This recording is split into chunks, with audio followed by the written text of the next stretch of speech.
Bismillahirrahmanirrahim. Assalamualaikum warahmatullahi wabarakatuh.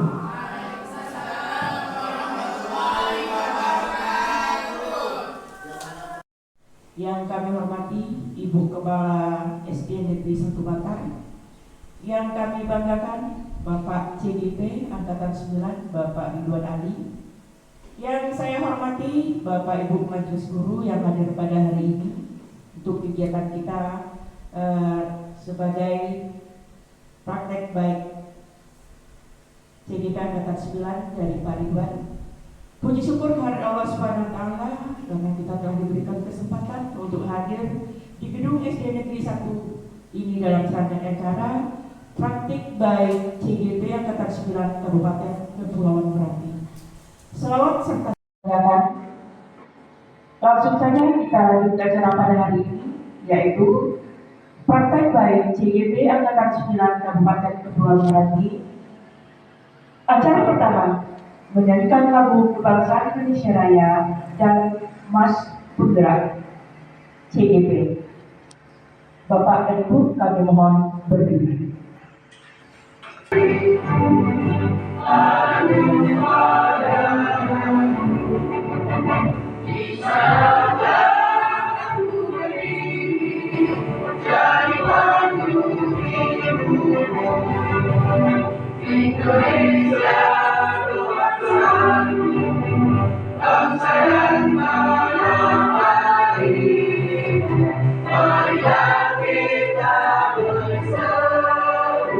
Indonesia bersatu, hiduplah aku.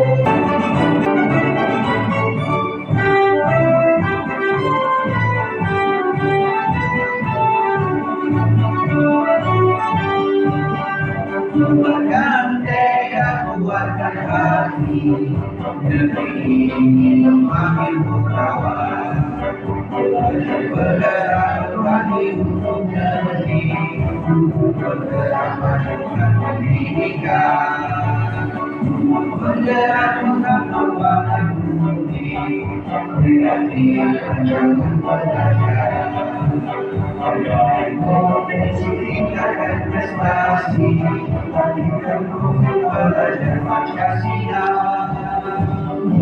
Bapak Ibu kami mohon duduk kembali. Baik, acara selanjutnya agar acara kita selalu diberkati oleh Allah Subhanahu wa taala. Marilah sama-sama kita menadahkan tangan, menundukkan kepala sambil berdoa. Dalam hal ini akan disampaikan oleh Bapak kami, Bapak Zubair SAD. Kepadanya kami persilakan.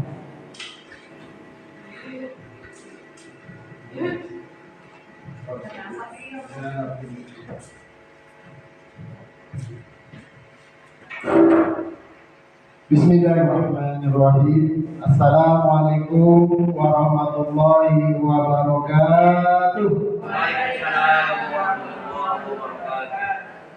Alhamdulillah rabbil alamin. Wa bihi nasta'inu ala umuri dunya wa din. Asyhadu an la ilaha illallah wa asyhadu anna Muhammadan abduhu wa rasuluh. Allahumma shalli ala sayyidina Muhammad wa ala sayyidina Muhammad. Selanjutnya sambutan Kepala Sekolah SD Negeri 1 Batar. Pada Ibu kami persilakan.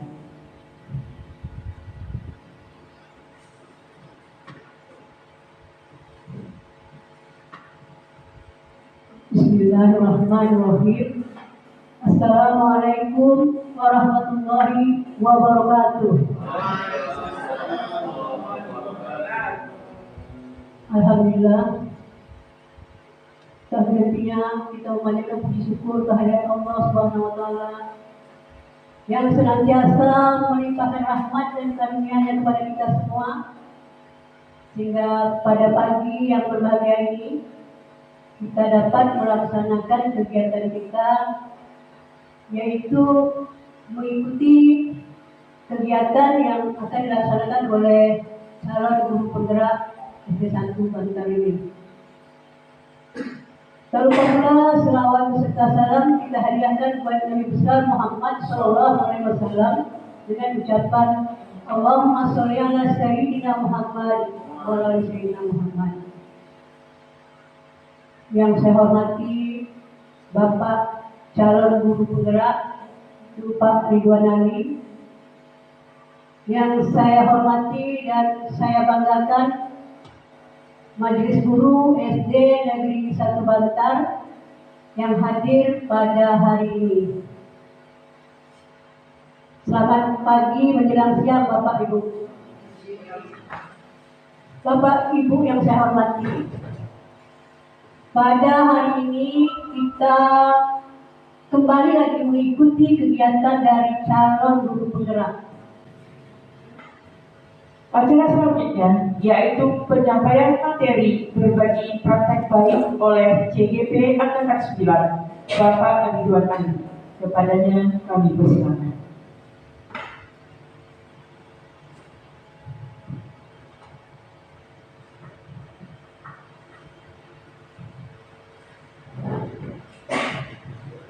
Baik, bismillahirrahmanirrahim. Assalamualaikum warahmatullahi wabarakatuh. Alhamdulillahirabbil alamin wa bihi nasta'inu ala umuri dunya waddin wassalatu wassalamu ala asyrofil anbiya'i wal mursalin wa ala alihi wa sahbihi rasulillahi ajmain, amma ba'du.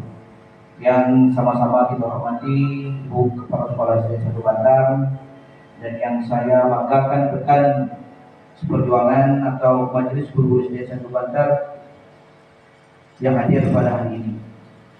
Bersyukur kita kepada Allah Subhanahu wa taala dan mengucapkan alhamdulillah. Kemudian berselawat kita kepada Nabi kita Muhammad sallallahu alaihi wasallam dengan ucapan Allahumma shalli ala sayyidina Muhammad wa ala ali sayyidina Muhammad. Baik Bapak dan Ibu, pada hari ini kembali saya sebagai calon guru penggerak Angkatan 9 Kabupaten Pulau Meranti di sini akan berbagi yang namanya praktik baik. Jadi ada beberapa hal yang akan saya sampaikan nanti. Mudah-mudahan ini bisa menjadi perubahan untuk kita, khususnya di sekolah kita yang sedang Bantar ke depannya. Amin ya rabbal alamin.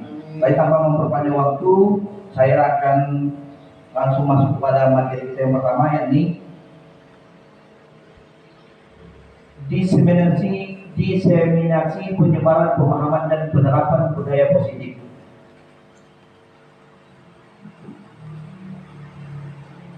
Ini adalah Bapak Ibu sama seperti yang sebelumnya. Ini adalah seperti pertanyaan pemantik. Yang pertama adalah apa yang Bapak Ibu harapkan dari murid di sekolah kita ini. Kemudian yang kedua adalah budaya apa yang Bapak Ibu harapkan tumbuh dan berkembang pada murid kita ini. Jadi jawaban ini nanti akan terjawab ketika kita menyelesaikan daripada murid kita ini nanti. Yang kedua adalah apa itu budaya positif? Budaya positif adalah keyakinan dan nilai yang disepakati menjadi kebiasaan bersama yang dilakukan secara terus-menerus sehingga menjadi suatu kebiasaan. Jadi yang kita ketahui bersama, budaya positif ini tumbuh dikarenakan keyakinan dan nilai yang disepakati menjadi kebiasaan bersama. Jadi ada di dalamnya yang unsurnya adalah kebiasaan yang sering kita lakukan. Jadi sehingga menjadi suatu kebiasaan. Kemudian konsep budaya di sini ada terbagi menjadi 6. Yang pertama adalah disiplin positif, motivasi, kemudian keyakinan jelas, kemudian kebutuhan dasar manusia, dan yang kelima adalah posisi kontrol, dan yang terakhir adalah segitiga restitusi. Jadi Bapak Ibu, kita akan membahasnya nanti secara satu persatu. Yang pertama adalah disiplin positif. Jadi tujuan dari pembelajaran kita pada hari ini adalah bagaimana seseorang bisa merubah paradigma stimulus respon kepada pendekatan teori kontrol. Kemudian mengatakan bahwa bila kita ingin membuat kemajuan perlahan, sedikit demi sedikit ubahlah sikap atau perilaku Anda. Namun bila kita ingin memperbaiki cara-cara utama kita, maka kita perlu mengubah kerangka acuan kita. Kemudian ubahlah bagaimana Anda melihat dunia, bagaimana Anda berpikir tentang manusia, kemudian ubahlah paradigma Anda, skema pemahaman dan penjelasan aspek-aspek tertentu dan tentang realitas ini. Kemudian disiplin positif. Disiplin positif ialah yang ketika kita mendengar apa itu disiplin. Kemudian apa yang terbayang di benak kita masing-masing. Dan yang kedua adalah apa yang ternyata di pikiran Bapak Ibu sekarang tentang kata-kata disiplin positif ini atau kata-kata disiplin ini. Jadi akan kita bahas nanti di pembahasan kita yang selanjutnya juga. Kemudian Bapak Pendidikan kita yang Ki Haji Dewan Ta'ala menyatakan bahwa di mana ada kemerdekaan, disitulah harus ada disiplin yang kuat. Sesungguhnya disiplin itu bersifat self-disiplin, yaitu kita sendiri yang mewajibkan kita dengan sekeras-kerasnya.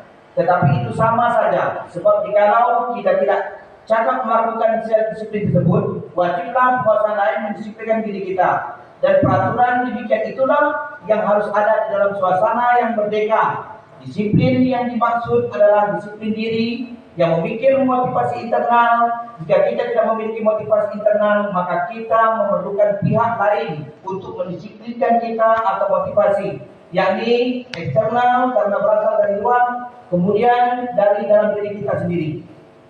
Kita lanjut Bapak Ibu. Disiplin positif dan nilai-nilai kebajikan universal. Makna kata disiplin ini berarti mereka bisa bertanggung jawab terhadap apa yang dilakukan karena mereka mendasarkan tindakan mereka pada nilai-nilai kebajikan universal. Disiplin positif dan nilai-nilai kebajikan universal. Makna dari nilai-nilai kebajikan tersebut adalah nilai-nilai kebajikan adalah sifat-sifat positif manusia yang merupakan tujuan. Yang kedua adalah mulia yang ingin dicapai. Kemudian yang terakhir adalah setiap individu. Teori motivasi hukuman dan penghargaan institusi. Jadi tadi kita sudah masuk kepada teori motivasi hukuman dan penghargaan institusi. Motivasi perilaku manusia yang pertama adalah menghindari ketidaknyamanan atau hukuman. Yang kedua adalah untuk mendapatkan imbalan atau penghargaan dari orang lain.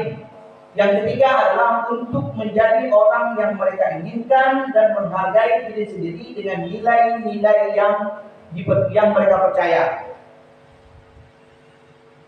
Di sini Bapak Ibu ada sekilas tentang cerita, yakni yang bernama Iva.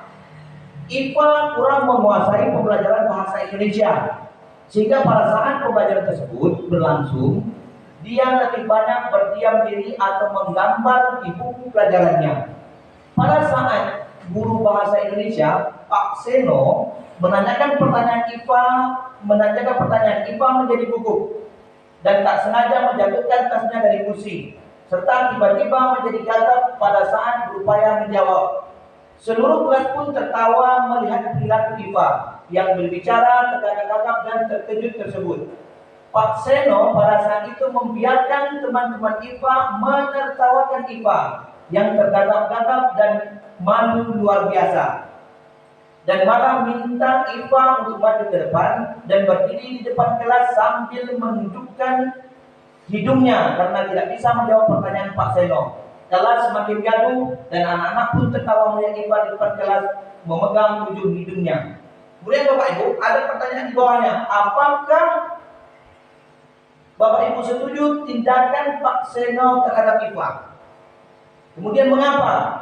Menurut Bapak Ibu, tindakan Pak Seno terhadap Iva adalah sebuah hukuman atau konsekuensi. Jadi ini merupakan sebuah gambaran daripada restitusi, kemudian adanya tadi hukuman,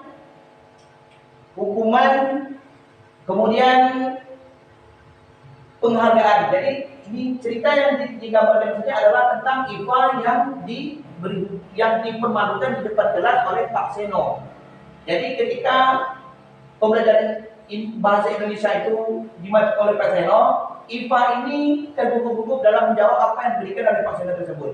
Jadi tindakan Pak Seno di sini jelas salah. Pak Seno pada saat itu membiarkan teman-teman Iva menertawakan Iva tergagap-gagap dan manul luar biasa. Jadi ini secara tak langsung Pak Seno ini adalah membunuh karakter Iva itu sendiri untuk menjawab dari pertanyaan Pak Seno tersebut. Kemudian langkahnya adalah ini tindakan guru, kemudian hukuman atau konsekuensi. Mencatat 100 kali, ini mencatat 100 kali di dalam buku kalimat, saya tidak akan terlambat lagi karena terlambat ke sekolah. Jadi Bapak Ibu nanti akan kita lihat jawaban yang di samping ini, apakah bentuknya ini hukuman ataupun penghargaan ataupun restitusinya nanti. Kemudian yang kedua adalah lari mengelilingi lapangan basket 2 kali karena terlambat hadir di sekolah. Yang ketiga adalah murid diminta untuk push up 15 kali karena tidak menggunakan masker ke sekolah. Kemudian yang kedua adalah menggantikan kertas tugas teman yang telah dicoretnya. Jadi kita lihat, yang pertama adalah mencatat 100 kali di dalam buku kalimat, saya tidak akan terlambat lagi karena terlambat di sekolah. Jadi ini bentuknya adalah hukuman. Kemudian yang kedua adalah juga hukuman, dari hukuman. Kemudian murid diminta untuk push up, juga bentuknya adalah hukuman. Kemudian menggantikan kertas, ini konsekuensi. Kemudian membersihkan tumpahan air tadi adalah konsekuensi. Kemudian murid disuruh untuk mengenakan sepatu seharian di sekolah, ini juga adalah hukuman. Kemudian lari memiliki lapangan, ini adalah konsekuensi. Kita lanjut Bapak Ibu. Sekarang baru kita masuk kepada apakah itu hukuman. Hukuman bersifat tidak terencana atau tiba-tiba. Anak atau murid tidak tahu apa yang akan terjadi dan tidak dilibatkan.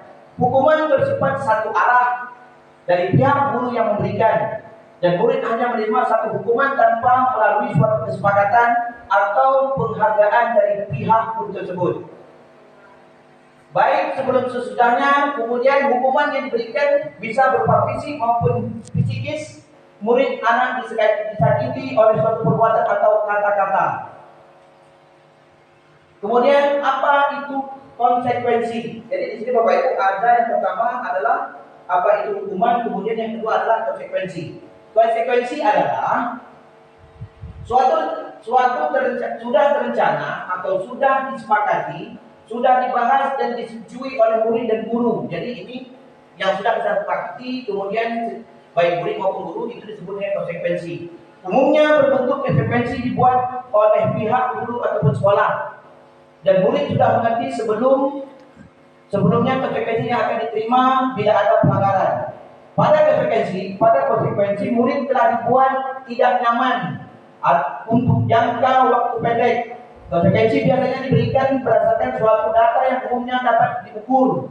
Kemudian misalnya setelah 3 kali tugasnya tidak diselesaikan pada batas waktu yang diberikan, atau murid melakukan kegiatan di luar kegiatan pembelajaran, misalnya berbicara, maka murid tersebut akan kehilangan waktu bermain dan harus menyelesaikan tugas karena ketinggalannya. Peraturan dan konsekuensi yang mengikuti ini sudah diketahui sebelumnya oleh murid. Sikap guru di sini sementara memonitoring murid. Kita lanjut Bapak Ibu. Tadi ada hukuman, kemudian konsekuensi, dan yang ketiga adalah restitusi. Restitusi ini kalau bahasa kita adalah jalan penyelesaiannya. Seperti apa? Restitusi adalah proses penciptaan kondisi bagi murid untuk memperbaiki kesalahan mereka, sehingga mereka bisa kembali kepada kelompok mereka dengan karakter yang lebih kuat. Restitusi juga merupakan proses kolaboratif yang mengajarkan murid untuk mencari solusi untuk masalah mereka dan membantu murid berpikir tentang orang seperti apa yang mereka inginkan dan bagaimana mereka harus memperlakukan orang lain. Jadi merupakan satu jalan terhadap kita sebagai seorang guru untuk menyelesaikan satu permasalahan yang dialami oleh murid kita nanti. Selanjutnya adalah di sini ada 9 ciri-ciri restitusi. Yang pertama adalah bukan untuk menebus kesalahan, namun untuk belajar dari kesalahan. Yang kedua adalah memperbaiki hubungan. Kemudian yang ketiga adalah tawaran bukan paksaan. Jadi di sini guru menawarkan apa yang diinginkan oleh murid tersebut atas kesalahan yang mereka perbuat. Yang keempat adalah restitusi menuntun untuk melihat ke dalam diri. Dan yang kelima adalah restitusi mencari kebutuhan dasar yang mendasari tindakan. Jadi restitusi di sini dia mencari atas dasar apa anak itu berbuat. Dan yang keenam adalah restitusi dari diri adalah cara yang paling baik. Yang ketujuh, restitusi fokus pada karakter bukan tindakan. Jadi hanya restitusi ini berbentuk pembentukan karakter bukan mendasari pada tindakan yang kita berikan kepada anak. Dan yang kedelapan adalah restitusi fokus pada solusi. Jadi restitusi ini sering mengedepankan solusi apa yang ingin anak ini perbuat terhadap atas kesalahan yang dia lakukan. Dan yang kesembilan adalah restitusi mengembalikan murid yang berbuat salah pada kelompoknya. Jadi ketika anak ini kembali kepada kelasnya, anak ini tidak merasa bahwa atau tidak merasa disisihkan atau dikejar oleh teman-teman yang lain. Jadi mereka tidak bisa kembali ke dalam kelasnya dengan rasa yang seperti biasanya. Kita lanjut Bapak Ibu. Ini dia kebutuhan dasar manusia. Jadi kebutuhan dasar manusia itu dapat dikelompokkan menjadi lima kebutuhan dasar manusia. Kemudian setiap individu memiliki kebutuhan dasar seperti kasih sayang, diterima dan kepercayaan yang perlu dipenuhi untuk mencapai kesejahteraan psikologis, khususnya bagi anak-anak. Perasaan, terima dan kasih sayang sangat penting untuk perkembangan sosial dan emosional mereka, sehingga kita dapat membantu anak merasa lebih diterima dan berkontribusi dalam perkembangan mereka yang positif. Kita lanjut Bapak Ibu, posisi kontrol restitusi. Jadi setelah restitusi tadi ada posisi kontrol yang diterapkan melalui serangkaian riset dan berdasarkan pada teori kontrol. Dr. William James berkesimpulan pada 5 posisi kontrol yang diterapkan seorang guru, orang tua ataupun atasan dalam melakukan kontrol. Jadi 5 posisi kontrol tersebut, yang pertama adalah penghukum, kemudian membuat orang merasa bersalah, teman, pemantau, dan manajer. Penghukum sini adalah kalimat yang sering kita bicara kepada anak. Ini menghardik ini adalah mengecilkan anak atau mengedepikan anak. Kemudian teman, kita menyampaikan suatu kepada itu kepada anak dengan merasa posisi kita adalah sebagai teman mereka. Kemudian pemantau di sini kita sering mengingatkan. Kemudian di manajer sini adalah kita sebagai pengontrol dari apa yang telah mereka perbuat tersebut. Kita lanjut Bapak Ibu, posisi kontrol restitusi. Mengapa keyakinan kelas? Mengapa tidak ada peraturan kelas saja? Jadi peraturan kelas biasanya terbit tanpa persetujuan pihak objek yang harus dilaksanakan. Sedangkan keyakinan kelas adalah persetujuan yang dibuat bersama antara guru dan murid. Selanjutnya akan ditaati bersama. Ini dia Bapak Ibu keyakinan kelas. Keyakinan kelas, rangkaian keyakinan kelas yang pertama, keyakinan kelas adalah suatu rangkaian prinsip atau pernyataan abstrak yang membentuk dasar filosofis atau nilai-nilai yang dipegang oleh sebuah kelompok atau kelas. Jadi peraturan kelas di sini prinsipnya adalah rangkaiannya adalah pernyataan abstrak yang membentuk dasar filosofis atau nilai-nilai yang dipegang oleh sebuah kelompok atau kelas. Yang kedua adalah keyakinan kelas bersifat lebih abstrak daripada peraturan yang lebih rinci dan konkret. Dan yang ketiga adalah keyakinan kelas berupa pernyataan universal. Yang selanjutnya adalah pernyataan keyakinan kelas senantiasa dibuat dalam bentuk positif. Keyakinan kelas hendaknya tidak terlalu banyak sehingga mudah diingat dipahami oleh semua warga kelas. Kemudian keyakinan kelas sebaiknya sesuatu yang dapat diterapkan di lingkungan tersebut. Yang selanjutnya adalah semua warga kelas hendaknya ikut berkontribusi dalam pembuatan keyakinan kelas lewat kegiatan curah pendapat. Dan yang terakhir adalah bersedia meninjau kembali keyakinan kelas dari waktu ke waktu. Jadi keyakinan kelas di sini tidak baku, kemudian bisa berubah bisa berubah dari waktu ke waktu. Kita lanjut. Jadi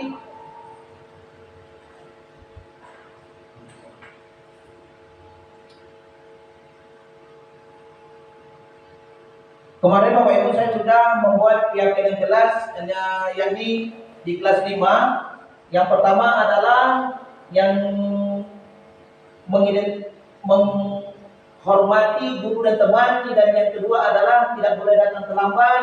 Kemudian menerapkan kalimat S, dan yang keempat adalah dilarang membuang sampah sembarangan, dan yang kelima adalah meminta izin jika meminjam barang teman. Jadi di sini Bapak Ibu saya tidak perlu membacakan lagi apa kegiatan yang saya lakukan kemarin. Di sini saya ada video yang bersangkutan dengan kegiatan kelas yang saya buat kemarin. Jadi silakan Bapak Ibu perhatikan rangkaian video tersebut.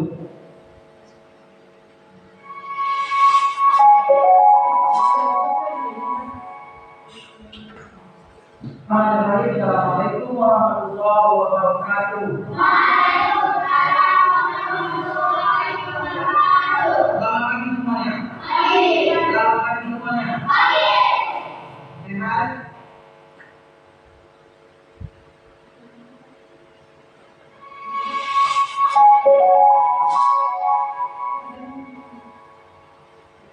Assalamualaikum warahmatullahi wabarakatuh.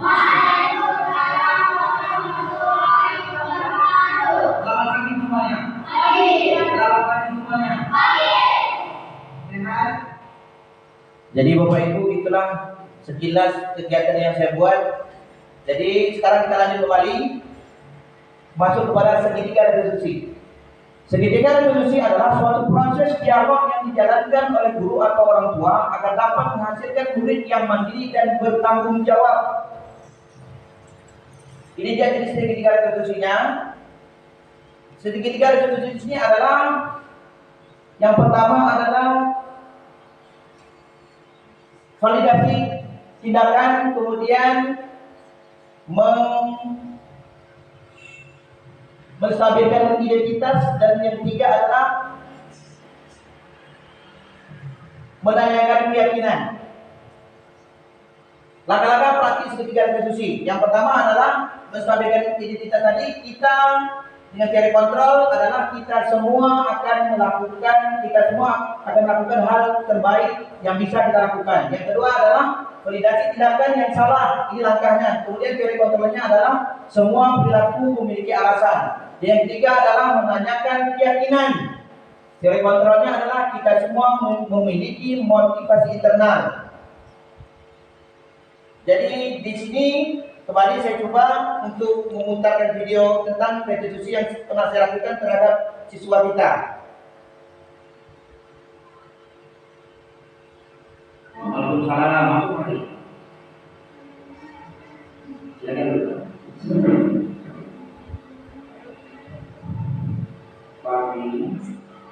Mari tahu.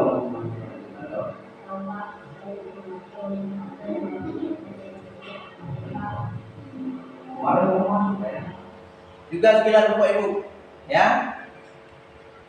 Kita lanjut kembali. Apa itu menstabilkan identitas? Guru berkata berbuat salah itu, bahasanya seperti ini Bapak Ibu. Berbuat salah itu adalah hal yang manusiawi. Tidak ada manusia yang sempurna. Bapak dan Ibu juga pernah berbuat salah.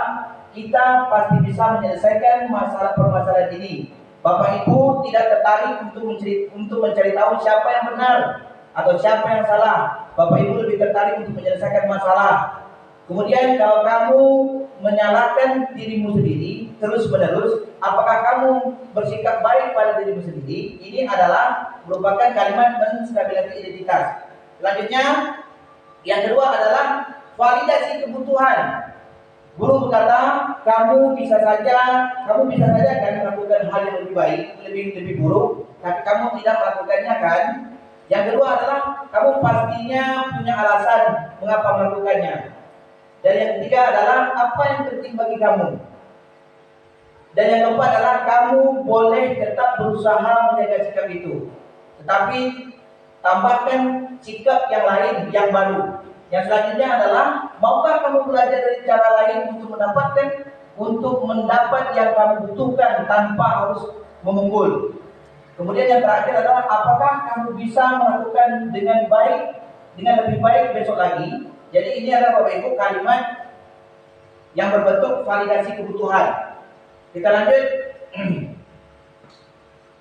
Menanyakan keyakinan sini, guru berkata, apa nilai yang kita percaya di kelas, atau apa yang nilai yang sudah kamu percaya di kelas kita.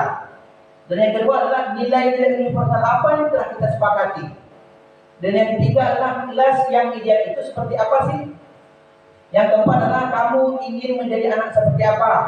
Jadi ini adalah merupakan kalimat yang menanyakan tentang keyakinan anak murid kita tersebut. Apa yang kamu lakukan, kemudian ketika kamu melakukan itu, kamu menjadi orang yang seperti apa. Jadi itu bentuk daripada kata yang menanyakan tentang keinginan terhadap murid tersebut. Baik Bapak Ibu, kita sampai di sisi akhir pembelajaran kita pada hari ini. Saya berharap mudah-mudahan apa yang saya sampaikan ini sedikit banyak bisa menjadi gambaran bagi kita ke depan untuk lebih memajukan sekolah yang kita cintai ini agar maju, agar lebih baik dari yang sekarang ini. Sekali lagi saya mengucapkan ribuan terima kasih kepada Bapak Ibu atas kesempatan waktunya yang telah diberikan untuk saya. Kemudian saya akhiri, wabillahi taufiq wal hidayah. Wassalamualaikum warahmatullahi wabarakatuh.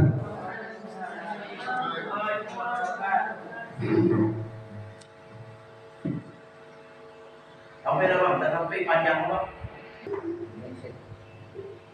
Baiklah Bapak Ibu, mungkin hanya ini yang bisa saya sampaikan. Lebih kurang saya mohon maaf. Sekali lagi saya mengucapkan ribuan terima kasih kepada rekan-rekan sekalian atas waktu yang telah diberikan untuk saya. Saya akhiri, wabillahi taufiq wal hidayah. Wassalamualaikum warahmatullahi wabarakatuh.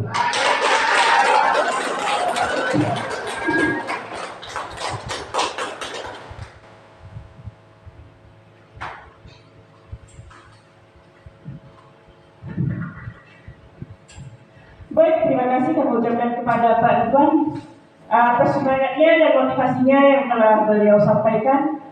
Sekali lagi mohon apresiasi untuk Pak Ridwan untuk penyediaan akan 9 ini. Terima kasih kami ucapkan kepada Bapak Ibu semua. Dari materi yang telah beliau sampaikan, apakah ada yang tersimpan di hati Bapak Ibu yang ingin disampaikan atau unek-unek yang ingin dikeluarkan? Kami persilakan. Oke, Bu Junaida.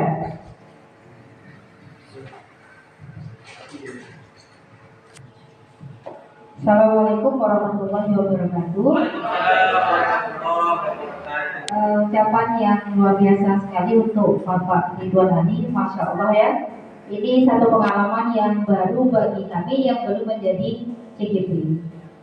Saya di sini akan memberikan motivasi Pak ya. Motivasi, kemudian testimoni kami sebagai guru di sini. Masya Allah, mungkin selama ini kami yang di kelas masing-masing Bapak Ibu guru, ketika kita sudah mendengarkan tadi apa itu hukuman, apa itu penghargaan atau reward dan seterusnya tadi, mungkin selama ini kami kurang tepat cara menghukum anak, memberi reward dan lainnya. Dengan diberikan pemahaman materi yang Bapak sampaikan tadi, Masya Allah, insya Allah kami juga di masing-masing kelas akan berusaha menerapkan apa yang Bapak sampaikan tadi. Jadi ini kan sebuah terobosan baru yang mungkin bisa kita kembangkan bersama-sama untuk apa? Untuk praktek baik agar anak-anak kita menjadi anak-anak yang berkarakter, berakhlakul karimah. Saya rasa hanya ini yang coba saya sampaikan. Sekali lagi terima kasih kepada Bapak Ridwan Ali. Kita kasih aplaus untuk Pak Ridwan. Assalamualaikum warahmatullahi wabarakatuh. Terima kasih kami ucapkan kepada Ibu Indah atas motivasinya yang telah beliau sampaikan. Mungkin ada tambahan dari Pak Ridwan Ali dengan apa yang telah Ibu Indah sampaikan tadi. Pada Bapak, persilakan.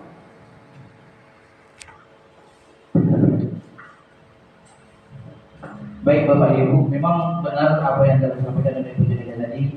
Memang terkadang kita banyak yang belum tepat pada tempatnya. Contohnya dalam kita menyelesaikan suatu permasalahan diselesaikan terhadap anak yang bermasalah, kita seringkali langsung menggunakan kata-kata verbal tadi yang disampaikan tadi. Contohnya, kamu ini seperti itu. Jadi Bapak Ibu, kalimat itu sama dengan yang saya sebutkan tadi adalah kalimat verbal. Jadi secara tak langsung kita sudah menghukum mereka. Jadi yang perlu kita selesaikan adalah panggil mereka, kemudian menanyakan terhadap apa yang telah mereka perbuat. Kemudian kalau memang hal itu terjadi di kelas, kita sesuaikan apakah sudah cocok dengan keyakinan kelas kita atau belum. Kemudian seringkan menawarkan solusi terhadap mereka. Jadi apa dengan kesalahan yang mereka perbuat, apa tindakan yang harus mereka perbaiki. Sudah sesuai belum dengan keyakinan kelas mereka. Jadi restitusi ini Bapak Ibu lebih mengarahkan mereka sendiri yang ingin mencari jalan keluar atau menebus kesalahan mereka. Bukan dari kita sebagai seorang guru yang langsung memberi hukuman kepada mereka. Atau yang sering kita lakukan adalah tidak hukuman verbal yang saya sampaikan tadi. Langsung kita memberikan kata-kata yang membuat mereka ini jauh lebih nantinya menghindar dari diri atau mengecilkan diri dari rekan-rekan yang lain. Jadi secara tak langsung kita sudah mengidentifikasi mereka dengan cara yang tidak baik. Jadi sedikit dari ini, Bapak-bapak, Ibu-ibu, memang setelah saya dalami, memang hasilnya itu memang cukup signifikan dengan apa yang kita harapkan. Tapi memang semua itu butuh proses.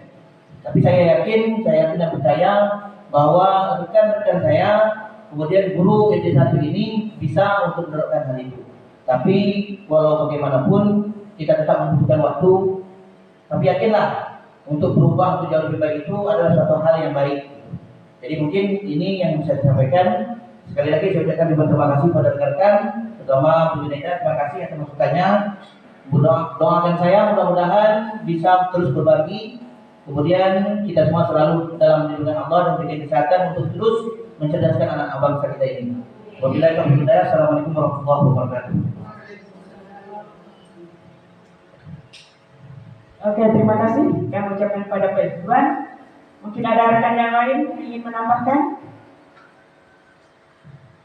Saya rasa semua yang telah disampaikan oleh Pak Iwan tadi bisa kita resapi bersama. Saya sebagai pembawa acara khususnya mengucapkan terima kasih kepada Pak Ridwan karena begitu banyak ilmu yang telah Bapak terima dan bisa berbagi baik kepada kami semua.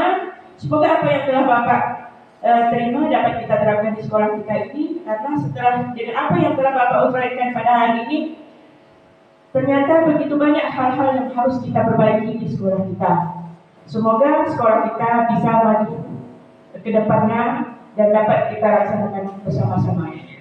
Amin, Allahumma amin. Jadi sebelum saya tutup acara ini, saya akan menyampaikan sebuah pantun untuk Pak Ridwan. Pergi uang membeli bakwan, tidak lupa segelas kopi. Doakan nih buat Pak Ridwan, semoga sukses ke depannya nanti. Akhir kata, jika ada kata-kata yang kurang dari saya mohon dimaafkan. Wabillahi taufiq wal hidayah. Assalamualaikum warahmatullahi wabarakatuh.